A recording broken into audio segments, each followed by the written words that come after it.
Erev Tov, Buonasera, Bonsoir, Dobre Вечер, and of course, Buenos Dias and good morning to all our participants around the world. Welcome, ברוכים הבאים.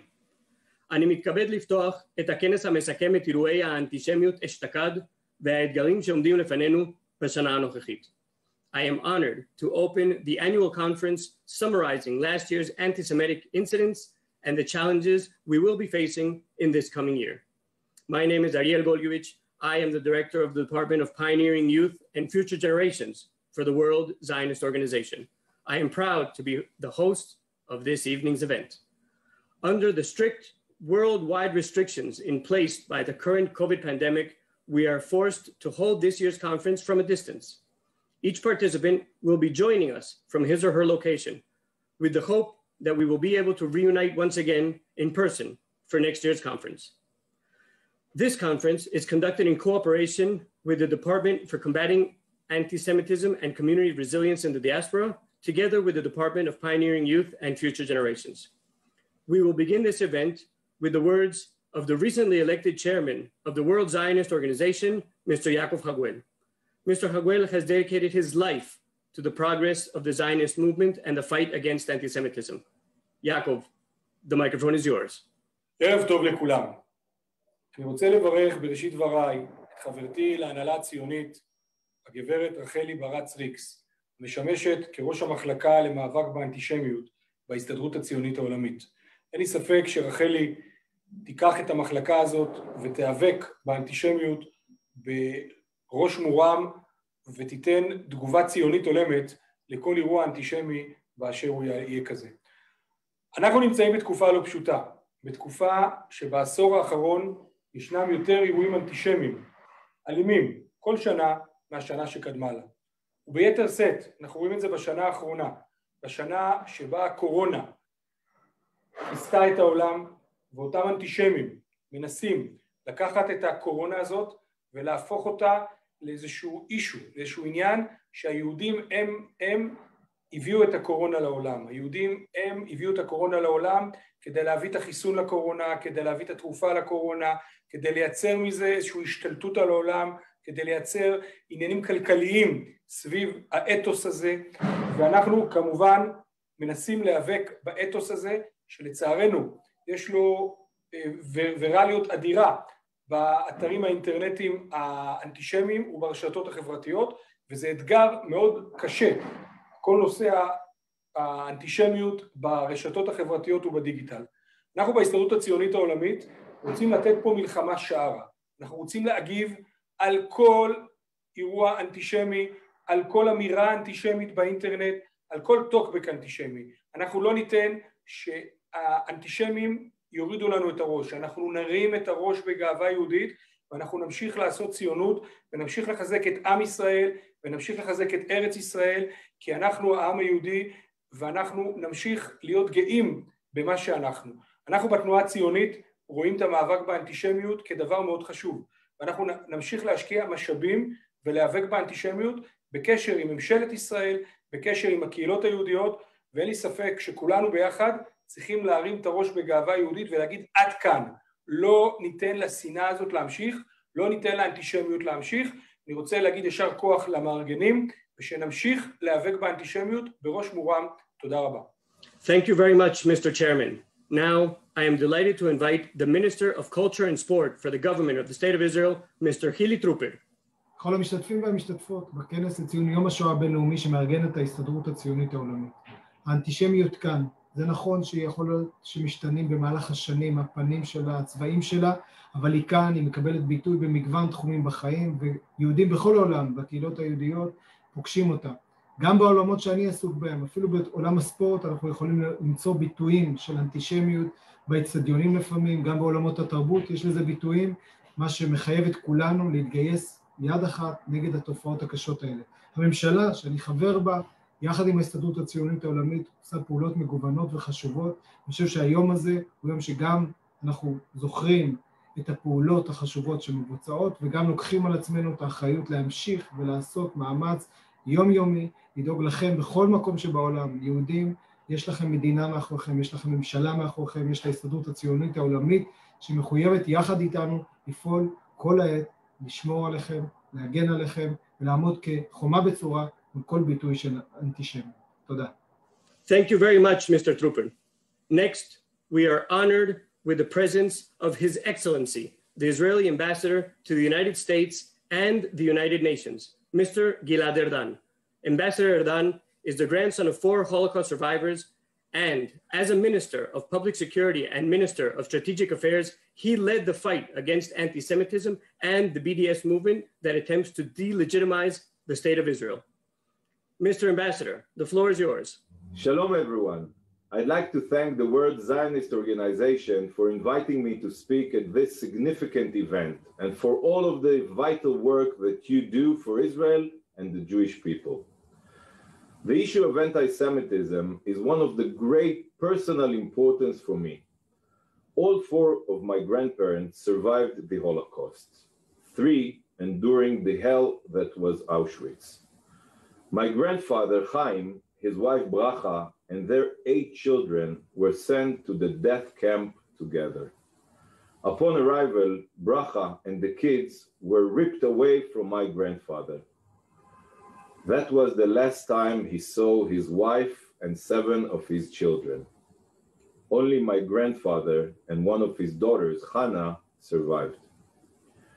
It is my grandparents that inspired me to dedicate my life to ensuring the safety of the Jewish people, and that never again will we suffer such a terrible fate. Friends, as we begin a new year, there is a hope that the terrible pandemic will, Be'ezrat Hashem, be brought to an end, thanks to vaccines that are already being administered. But there is a virus that is much darker, much more sinister, the virus of anti-Semitism, and we have yet to find a vaccine for it. Like other viruses, anti-Semitism mutates with new forms developing over time.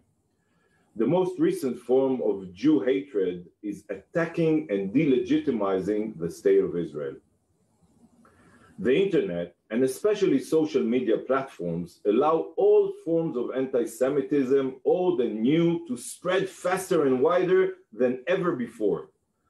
Over the past year, we socially distanced and wore masks to save countless lives from a deadly virus.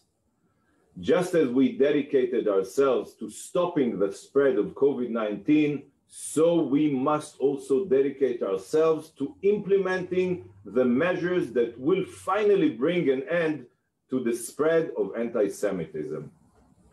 When we hear someone making an anti-Semitic comment, we must call it out for the hateful bigotry that it is. When someone shares anti-Semitic conspiracy theories on social media, we cannot continue scrolling.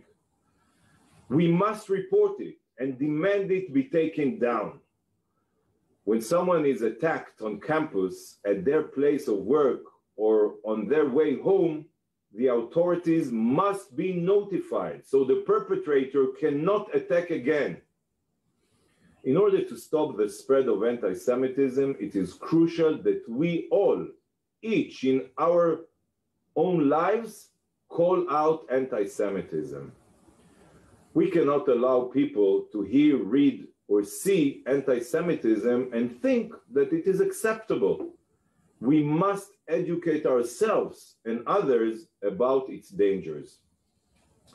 As Minister of Strategic Affairs, I worked to expose the true anti-Semitic motivations of BDS activists to delegitimize and destroy the world's only Jewish state. Since assuming my role as ambassador, I have made it a priority to call out and fight anti-Semitism at the United Nations. I have discussed this critical issue with the Secretary General and with other important figures at the UN. I have called for a clear definition of anti-Semitism to be adopted and for a zero-tolerance policy to be implemented. Part of combating anti-Semitism at the UN is speaking out against Iran. The Ayatollah regime doesn't only repeat its intention of destroying the only Jewish state, it also promotes Holocaust denial. Iran is the biggest threat to the Jewish people since the Holocaust. I will continue to fight against it at the UN. And as I take up my role as Israel's ambassador to the United States, we will never allow Iran to attain nuclear weapons. Friends, the story of my grandparents and the millions of others should serve as a cautionary tale for what can happen when anti-Semitism goes unchecked. That is why tonight's event is so important. We must all, old and young, in Israel and around the world, educate ourselves about the dangers of anti-Semitism and do our part to fight against it. Thank you from the bottom of my heart. Thank you very much, Mr. Ambassador, for those significant and moving words. It is now my pleasure to invite the head of the Department for Combating Anti-Semitism and Community Resilience in the Diaspora, Mrs. Racheli Bratz-Rix. תודה אריאל. ערב טוב לכולם. האנטישמיות היא מגפה ישנה, חדשה, ולאורך השנים האחרונות ראינו עלייה מתמדת בכמות האירועים האנטישמיים. אפשר להגיד כי בשנה האחרונה נבלמה כמות האירועים, אבל יש עדיין הרבה מאוד. וממה שידוע לנו, אנחנו מדווחים רק על סדר גודל של 20-30% מכלל האירועים שקורים בעולם. השנה נרשמו פחות אירועים בעלי מאפיינים פיזיים ישירים, כגון אלימות ישירה, כללות, מכות, אבל נראו הרבה יותר מקרים של אלימות, של השחתה, של חילול, של ניתוץ של מצבות, של שבירה של אבני זיכרון באתרים. אם אני רוצה לעבור איתכם למצגת שמבטיחה לכם תהיה קצרה.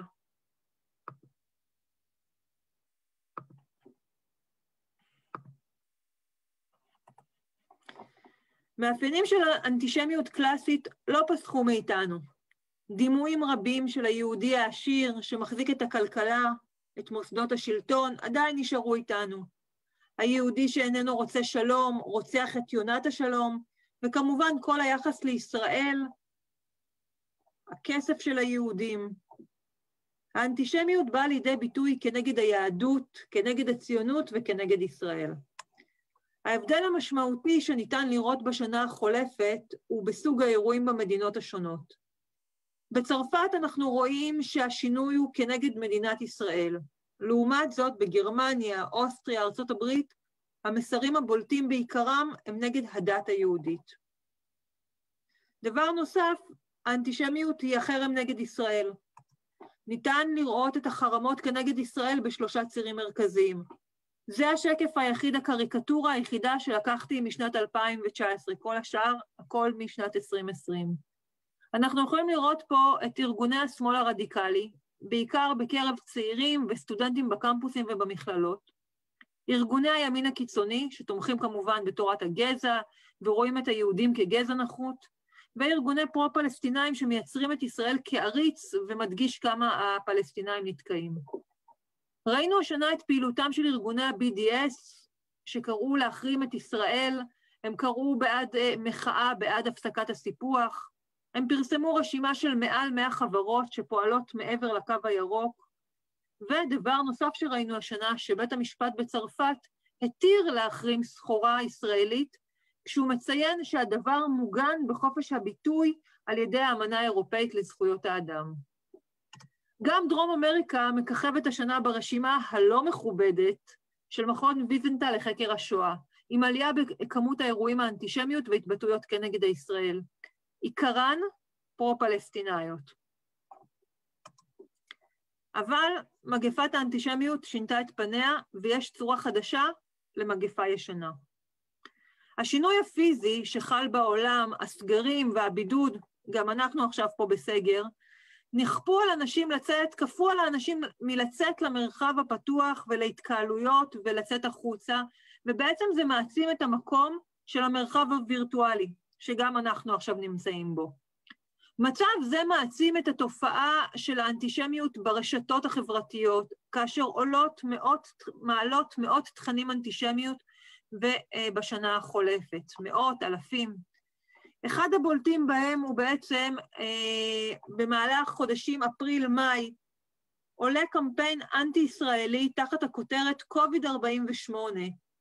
הקמפיין מושק בערב יום השואה שחל בישראל, ומשווה בצורה מופרכת כמובן, בין הקמת מדינת ישראל להתמודדות העולם עם נגיף הקורונה. דוגמאות נוספות הם אלפי ציוצים אנטישמיים בטוויטר. האלימות ברשתות החברתיות גואה השנה בצורה דרמטית, ומופצים מסרי שנאה כנגד העם היהודי, כנגד מדינת ישראל, ולזה לא ראינו בעצם הבדלים גיאוגרפיים בין אירופה לארצות הברית. נמצאו דפים רבים של קבוצות של מכחישי שואה, טענות חסרות בסיס שמציגות את היהודים כמפיצי מחלות הקורונה, במקומות רבים, גם בארצות ערב וגם בארצות אירופה. דבר נוסף שראינו ברשתות החברתיות בשל הסגרים שיש ברחבי העולם, היו כרזות שישבו בין העת הנוכחית למצבם של היהודים במהלך מלחמת העולם השנייה. הוצגה דמותה של אנה פרנק בסגר כהשוואה לשואה, וגם השוואה כזאת היא בעצם מהווה נטבח בסוג של אנטישמיות. אני קופצת לארצות הברית למאי, רצח ג'ורג' פלויד בחודש מאי. בעצם כל אירועי Black Lives Matter מעצימים את הקריאות האנטי-ישראליות והחרמת ישראל. ולמה? כי היו גופי מימון שעמדו מאחורי הגופים האלה. לא כרעיון אידיאולוגי של המנהיגים. חשוב לציין כי יהודים בעצם תמכו במחאה, אבל מצד שני בוצעו מעשי ביזה וגרפיטי על בתי כנסת, ועסקים בבעלות יהודית נפגעו מאוד, כאשר כל פעם המשיכו להפיץ סרטונים שהמסר שלהם היהודים שולטים בעולם. במהלך 2020 פורסם דוח של ה-FBI שמציג את העלייה בכמות האירועים האנטישמיות בארצות הברית, וכתוצאה מכך עלתה דרישה של הפדרציות להגדיל את המימון לביטחון הקהילות. אבל חברים, the game has changed. בשנה האחרונה התבטאו מספר רב של מנהיגים בגנותה של האנטישמיות, וצידדו בפעילות אקטיבית למיגור התופעה. נשיא ארצות הברית היוצא דונלד טראמפ חתם על צו נשיאותי האוסר מימון פדרלי למכללות ואוניברסיטאות אשר מתעלמות מפעילות אנטישמיות כלפי סטודנטים יהודים. באוקטובר 2020 מזכ"ל האו"ם יצא כנגד תופעת האנטישמיות והגזענות. בנובמבר פומפאו מכריז שיצא כנגד ה-BDS. יותר ויותר מדינות באירופה וגופים אקדמיים מאמצים את ההגדרה הבינלאומית של איירה, שנותנת כלים עבור הרשויות לזהות אנטישמיות, לנטר אותה ולמגר אותה.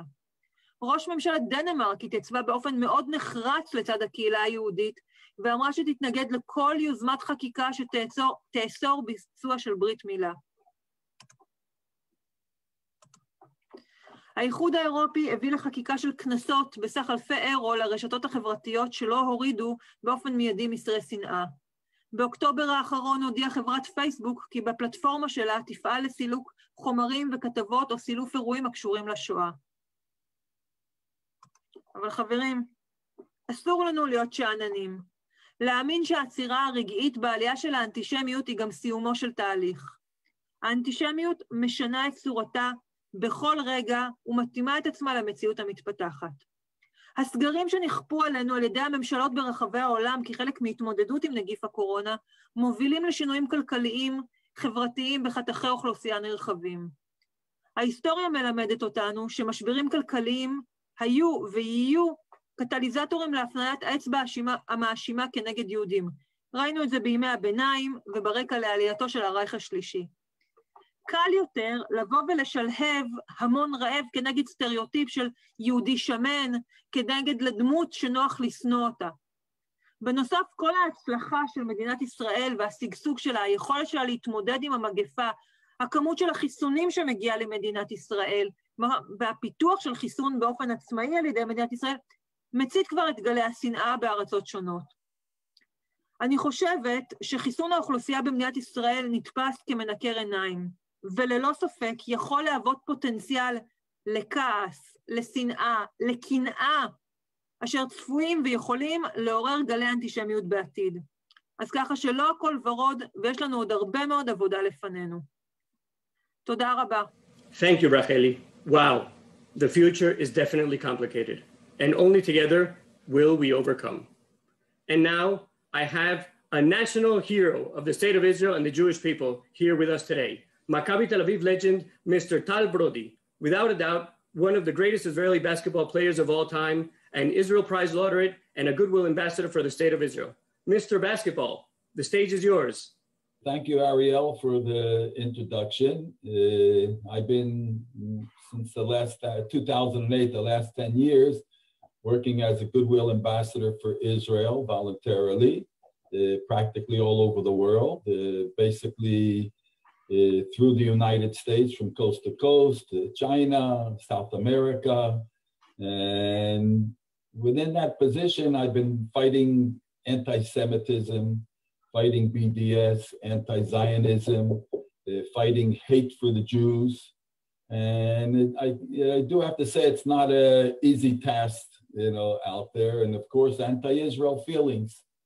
Now, as far as anti-Semitism in sport, I do have to say through my whole career in the United States, since even playing high school, winning the New Jersey State Championship, 24-0, playing in a public school with 10 African-American basketball players, the only Jewish player on the team, and then with the University of Illinois, we were number 3 in the nation, and also being the only Jewish player on the team. I really can't say that I experienced any anti-Semitism as a player, and I don't really believe that there was even anti-Semitism in the crowd. I was very proud of being Jewish. I always played with a mezuzah, a chain with a mezuzah, until they made the law that you weren't allowed to play with any chains on you. And even some players at that period of time were wearing earrings, and you weren't allowed to play with that either. And I was proud of being Jewish. So throughout my career, I really can't say. Now, I played at the University of Illinois, and at the University of Illinois, they just lost the referendum to BDS, because that referendum was made during the holidays, and there weren't too many Jewish students around. But I do have to say, the same university, 3 years ago, when I was called back to the university, invited back with my wife and I, they were going to hang my shirt, and as I was walking out to the middle of the floor, they played a 5-minute video of Maccabi Tel Aviv, and Israel was mentioned so many times, and our achievement 6 times winning the European Basketball Championship, and being Jewish. And I have to say, 16,000 people stood up and applauded. And so here, I'm sure there were people in that crowd that were probably maybe a little bit anti-Semitic, maybe they were a lot anti-Semitic, but everybody stood up and they applauded because they respected what sport is. And all through my career, let's say since Illinois, coming to Israel through the Maccabi Games, which the Maccabi Games is one of the most fabulous ways, I would say, even to prevent anti-Semitism, because the Maccabi Games is just like Birthright, just like JNF does with BBYO, just like Young Judea. The more Jewish youth that come and visit Israel, they're going back to their countries with a full heartload of Israel. And the fact that they were here 10 days or 2 weeks, or even now when you have these gap year programs, they are front line. These are the people that are in front line. Many of you people out there, you're our front line today, and you can better comprehend what we're up against. And even now with the Abraham Accord, how could they even try to BDS Israel when you have the Arabic countries? You have UAE, you have Abu Dhabi, you have Bahrain, you have now Morocco coming in, you have Sudan coming in, and we hope in the near future it will be Oman, maybe Indonesia. And you know that Saudi Arabia is giving their permission for everybody, and we hope they'll come in the near future as well. And this is bringing a new era, a new spirit to the Middle East. Now, getting back to sports, so I would say sport, the only, let's say, like, sport has been a catalyst of even, not even preventing, but help understanding the Jewish community in Abu Dhabi and in Qatar, that never let our athletes wear the sign Magen David on their shirts. Abu Dhabi, Muki Segi, when he won the gold medal, they played Hatikva. And in Qatar, it's the first time they're going to let our judo athletes to play with the Israeli sign and the Star of David on their shirts.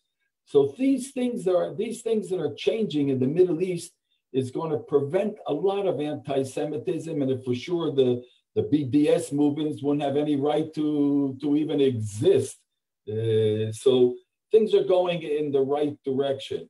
Now, as far as experience anti-Semitism as a sportsman in coming to Israel, it is much different than being a sportsman, even with the United States team playing in the college all-stars, and playing with Maccabi Tel Aviv and playing with the Israeli national team. I do have to say, even with the countries, the many countries that we played, within the athletes, I don't even think there might be animosity if you're losing to an Israeli team like the Russians did, which there was a lot of bad feeling for them, but It was the first time that they ate with us after we beat the CSKA team in the European Championship. So sport does solidify opinions, and it gives respect to Israel. And with our pride, it's helping these other countries to understand that they might feel anti-Semitic, but it's not really anti-Semitic as much as it's being against Israel in a way which they never knew. So all of a sudden, they're seeing sport teams come out. They're seeing our rhythmic gymnastic girls competing in the Ukraine and Russia in such a beautiful way. They see our gymnastics taking silver, bronze, and medals. And you see our Shachar Pierre that came up to number 10 in the world in women's tennis.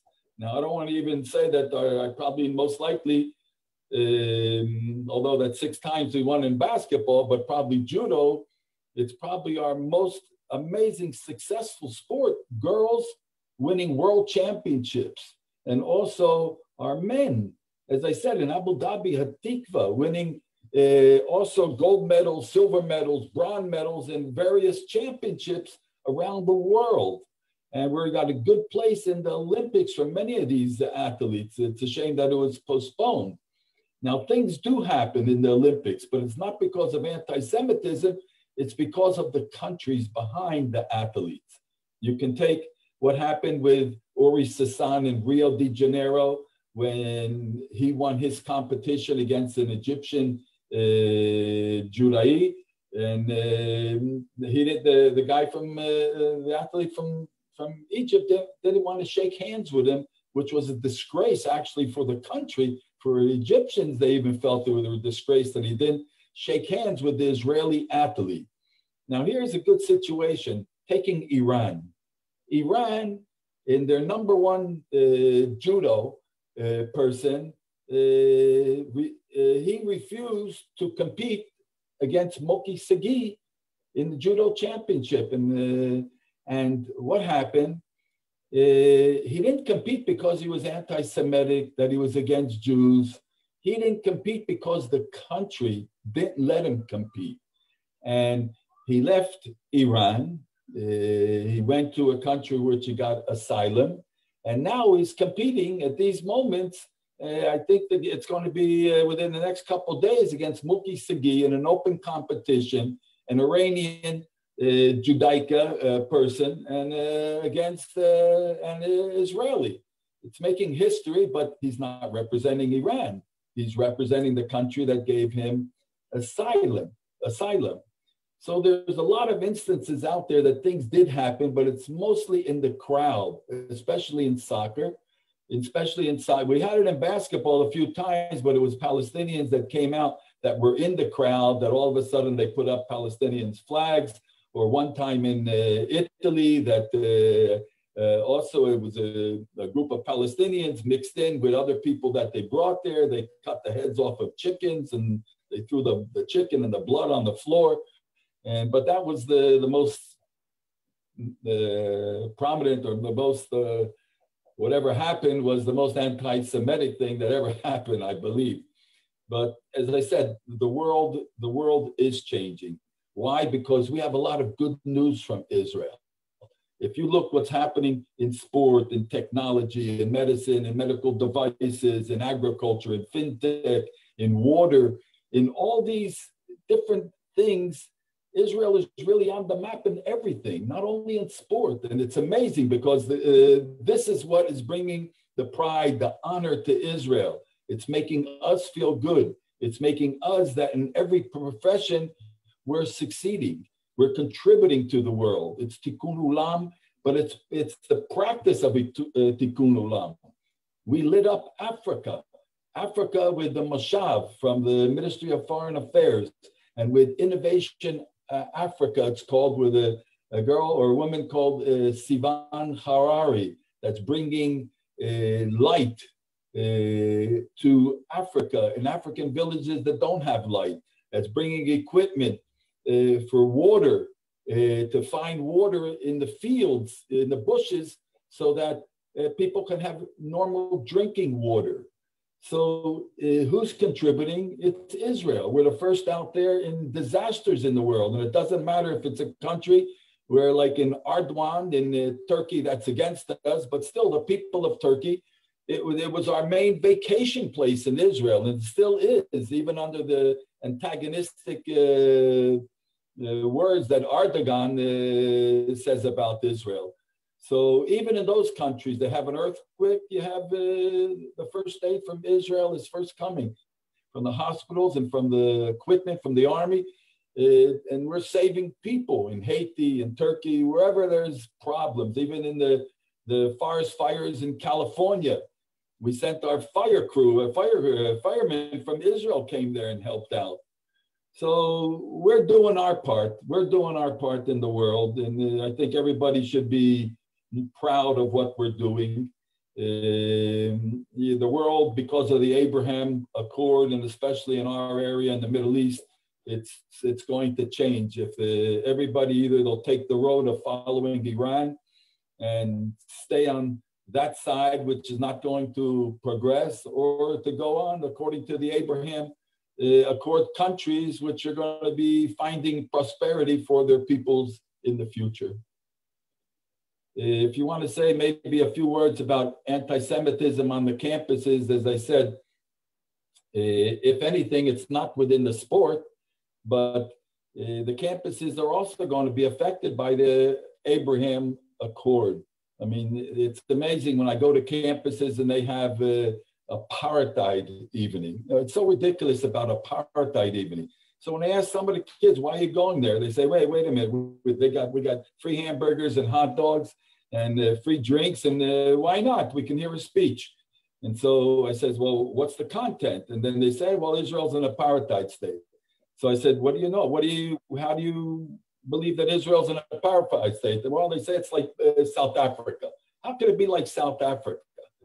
You know, it's like saying, Israel has a walls between us and the Palestinians. What walls? The only walls were from the Jordanians after the 48 war until the 6 Days War.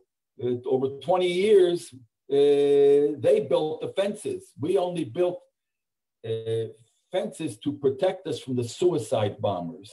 If there weren't any suicide bombers and terrorists coming in and out of Israel until we built a wall, which is like, not in all places, but it's like Lego, that you can, like you built it, you can take it apart once there's some sort of peace. If the Palestinians will sit at the same table with the Israelis, they can work out a peace like the Jordanians, Egypt, a cold peace, or you can work out a warm normalization like with the Abraham Accord. So whether it's Morocco, whether it's Bahrain or Sudan or the UAE, we hope that Indonesia will come on, and these other countries, we're here. And we're very fortunate we have people like the WZO and ZOA in America that are night and day thinking about how they can help us in Israel. They're very fortunate we have JNF in the States working to give our citizens from the far south to the far north, the surroundings, the landscape, the water, the trees, and building areas and building educational campuses like the Alexander Moose High School and the new educational and technology campus that's going to be making in Beersheba, which Beersheba as a city is becoming the center of Israel, the center of technology. It's going to be an amazing city. I used to visit there, and when it was only going down to the Bedouin village, the Bedouin market there. But now you go to Beersheba, you see a very vibrant old city. You see water parks, you see Sportex, you see high-tech buildings, Ben Gurion University. Israel is changing. It's basically because of a lot of you people there care about Israel. So I thank you very much. I'm sorry if I'm longer or shorter. I don't know. But I'm here and ready to see the rest of this conference. Very interesting to me. Thank you and good luck to all of us. Thank you, Tal. You put us on the map back then, and now it is up to us to remain on the map. Now we have Knesset member Mrs. Michal Kotler-Wunsch. תודה על ההזדמנות לדבר איתכם בנושא כל כך חשוב. לא מדברים אצלנו מספיק על הנושא של האנטישמיות, גם בקמפוסים האוניברסיטאיים וגם מחוץ להם, ברשתות החברתיות. אני חושבת שאנחנו חיים בעידן היסטורי.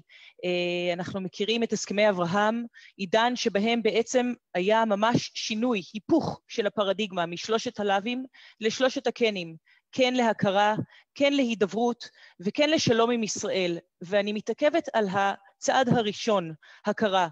הכרה היא ההכרה בזכות קיומה של מדינת ישראל כיהודית וכדמוקרטית, כמה שהיא הוקמה להיות ומה שהיא. ההכרה הזאת דורשת את המאבק באנטישמיות ובאנטישמיות החדשה, כפי שמוגדרת על ידי הגדרת IHRA, שכוללת את הדלגיטימציה, דמוניזציה והמוסר הכפול כלפי מדינת ישראל. חשוב להבין שההגדרה הזאת שאומצה כבר על ידי כ-30 מדינות ברחבי העולם, וגם על ידי אגודות ספורט רבות ואוניברסיטאות רבות, היא כלי עבודה מאוד חשוב כדי לזהות את הבעיה, כיוון שאם אנחנו לא יודעים להגדיר בעיה, לא ניתן להיאבק בה. והאנטישמיות איננה רק כלפי יהודים או כלפי מדינת ישראל. חשוב מאוד להבין שהמוסר הכפול שטמון באנטישמיות, במיוחד זו החדשה שאנחנו רואים, היא בעצם מקעקעת את כל התשתית ושומטת את הקרקע תחת היכולת של הדין הבינלאומי וזכויות האדם להבטיח שלעולם לא עוד בעולם של שוב ושוב. לכן הגדרת IHRA איננה נוגעת אך ורק למדינת ישראל, היא איננה נוגעת אך ורק ליהודים. אם לא ניתן להגן על דת אחת, על אדם אחד, על מדינה אחת, אזי לא ניתן להגן על אף דת, אדם או מדינה. מאוד מאוד חשוב להכיר את ההגדרה הזאת, מאוד חשוב להמשיך לשוחח, כפי שאתם עושים כאן היום, מאוד חשוב להשתמש בכלי העבודה הזה של IHRA, גם באגודות הספורט, גם כפי שאמרתי בארגונים השונים, ולהבין כ-30 מדינות שאימצו את ההגדרה לא עשו זאת סתם, הם עשו זאת כיוון שהן מבינות שכדי להיאבק בבעיה צריך להגדיר אותה. תודה, ותודה על ההקשבה. Thank you, Michal. Properly defining the problem is, without a doubt, the first step in combating it.